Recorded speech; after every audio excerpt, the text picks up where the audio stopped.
জনতা রাস্তায় নেমেছে, জেগে উঠেছে। ছাত্র জনতা, কৃষক, তরুণেরা সবাই ঐক্যবদ্ধ শক্তির মাধ্যমে শেখ হাসিনাকে টিকিয়ে রাখতে পারেনি। এটা কোনো দলের বিজয় না, এটা সারা বাংলাদেশের ছাত্র জনতা, সাংবাদিক, সাধারণ মানুষের বিজয়। প্রার্থী ঘোষণার সময় জোট সঙ্গীদের সাথে কোনো আলোচনা, বরং লোকদের প্রার্থী বানানো হয়েছে। আজ সেই ইতিহাস ভুলে কিছু বিএনপির নেতার দিকে তুচ্ছ তাচ্ছিল্য করে আমাদের দিকে তাকাচ্ছে।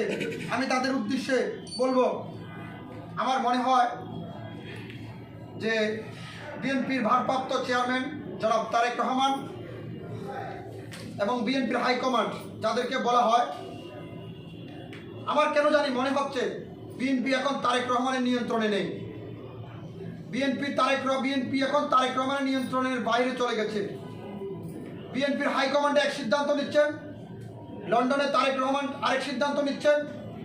এই ভুল সিদ্ধান্তের ভিতরে তাদের বড় নেতাদের রোশনালয় পড়ে আমরা ছোট বড় সবাই যারা একসাথে একই টেবিলে একই মঞ্চে বক্তৃতা করেছি, আজকে তাদেরকে বিভক্ত করে দেওয়া হয়েছে। যিনি লন্ডনে আছেন জনাব তারেক রহমান, তার প্রতি বিনয়ের সহিত অনুরোধ করব, সম্পর্ক তৈরি করতে অনেক সময় লাগে।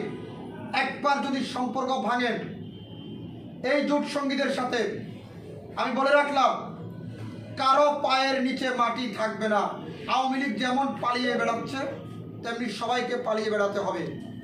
কারণ মজলুমের হাহাকার স্বয়ং আসমান কেঁপে ওঠে। আমরা সবাই মজলুম ছিলাম, বিএনপি, জামাত, আমরা সবাই মজলুম ছিলাম।